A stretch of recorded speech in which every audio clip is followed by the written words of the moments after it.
potencial y energía cinética. La energía potencial es la que está almacenada y la energía cinética es la que está en movimiento.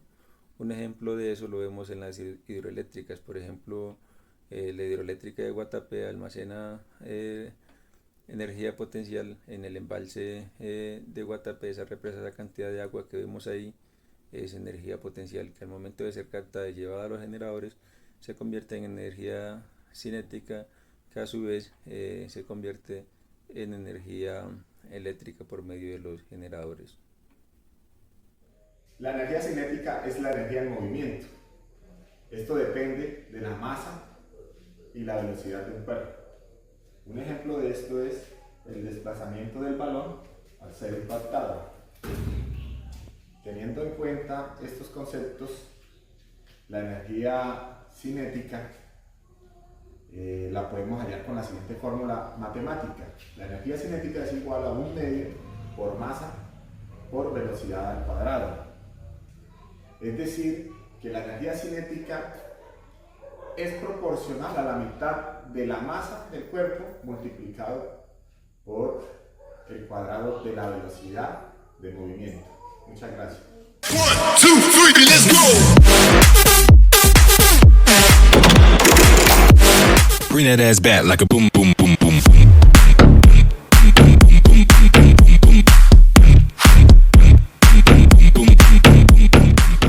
Los objetivos que propusimos para realizar este experimento son describir y explicar las manifestaciones de la energía según el comportamiento de las variables que intervienen en los fenómenos físicos en un contexto social productivo. Para ello, planteamos 4 objetivos específicos, los cuales son investigar los tipos de energía, compararlos, describir cómo se transforman de una a otra y aplicar y demostrar el principio de conservación de energía. Para ello nos vamos a basar en 3 parámetros para hacer el análisis, que son la velocidad, el tiempo y la fuerza, con la finalidad de poder determinar la energía del sistema, las velocidades por conservación de energía y por cinemática traslacional, y posteriormente aplicarle una fuerza al objeto para calcular la velocidad que alcanza y poder medir la fuerza aplicada. Procedimos a realizar la medición de la masa utilizando una gramera, nos dio 110 gramos, la altura de la rampa es de 20 centímetros, la base es de 41 centímetros y la distancia inclinada es de 45.62 centímetros. Una vez obtenidos estos datos y sabiendo que la energía potencial es igual a la energía cinética, podemos deducir que la energía potencial del sistema es 0.215 joules. Igualando fórmula de energía cinética y energía potencial, podemos decir que la velocidad final va a ser igual a la raíz de 2 veces la gravedad por la altura. Para este caso nos dio una velocidad final de 1.98 metros sobre segundo, es decir, la velocidad que alcanza nuestro objeto a tocar el punto más bajo de la rampa, es decir, el punto donde la altura es 0.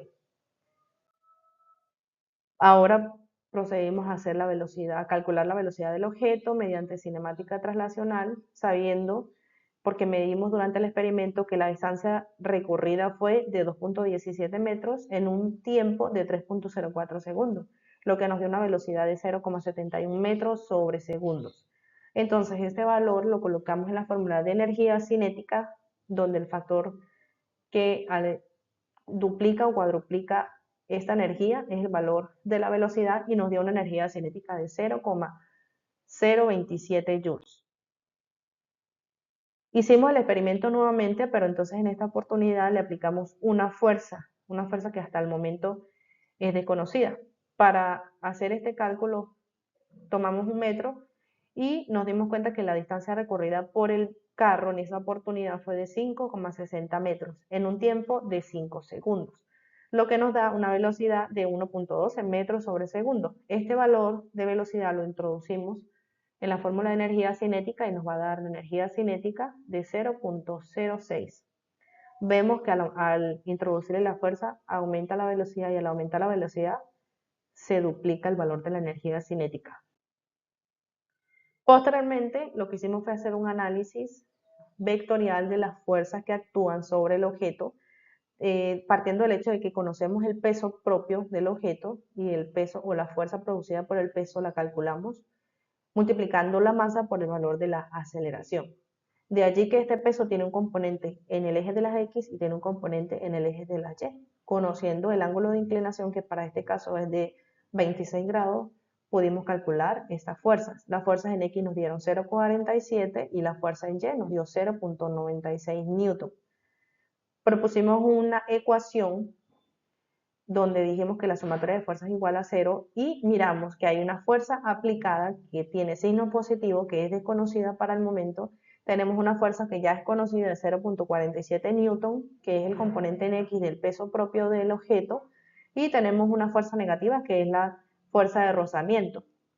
Esta fuerza de rozamiento la vamos a calcular a partir del factor conocido como μ, que es el coeficiente de rozamiento, que para el caso de la madera va a ser de 0,25 newton.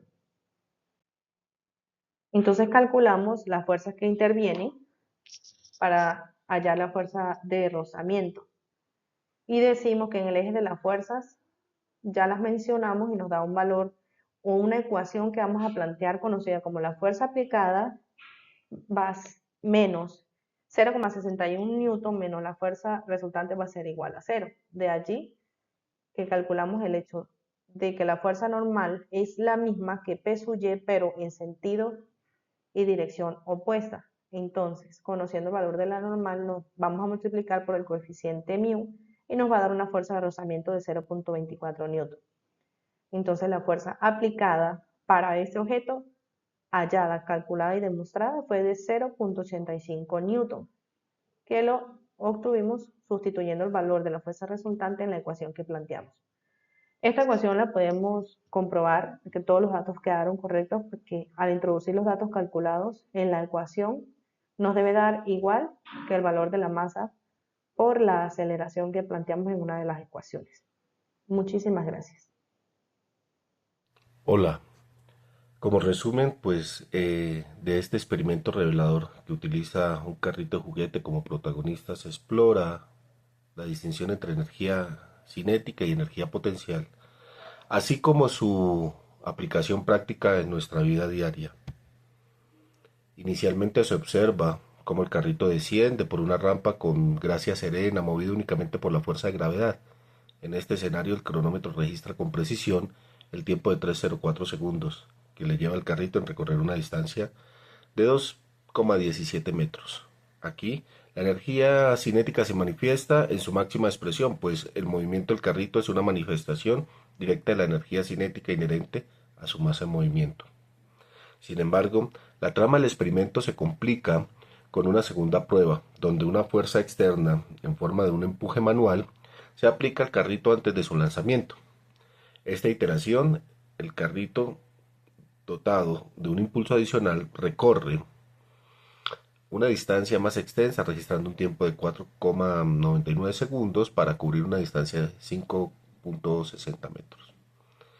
En esta segunda distancia, la intervención humana impulsa la energía cinética del carrito, permitiéndole recorrer una distancia mayor en el mismo intervalo de tiempo.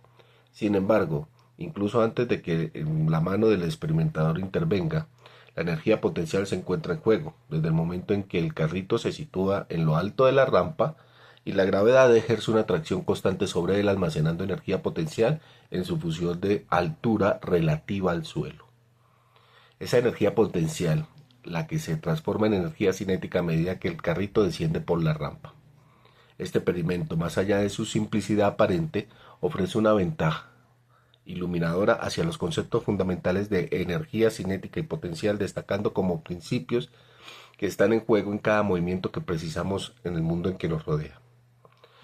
Y esto lo vemos muy a menudo en la vida diaria. Lo vemos, por ejemplo, cuando podemos calcular en una montaña rusa. Cuando el carro de la montaña rusa va elevándose, va aumentando, acumulando energía potencial, que se convierte o se transforma en energía cinética cuando él empieza a bajar. Al cargar una pelota o en el salto de un paracaídas. En el salto de un paracaídas también, el paracaidista tiene una gran cantidad de energía potencial debido a su altura. A medida que cae, esta energía se convierte en energía cinética. Para nosotros en la tecnología es importante tener estos conceptos muy claros. Por ejemplo, cuando trabajamos en hidroeléctricas, acumulamos una gran cantidad de energía potencial con el agua que al permitirle ya drenar la represa, podemos con esa fuerza potencial que dejamos convertida en energía cinética, mover unas turbinas que nos permitirían energía eléctrica. Igual con unas turbinas eólicas. También necesitamos saber cómo esa energía se convierte en energía potencial a cinética y podemos generar. Para nosotros es importante en la tecnología tener estos conceptos claros y poderlos aplicar en nuestra cotidianidad y también en nuestra profesión. Muchas gracias.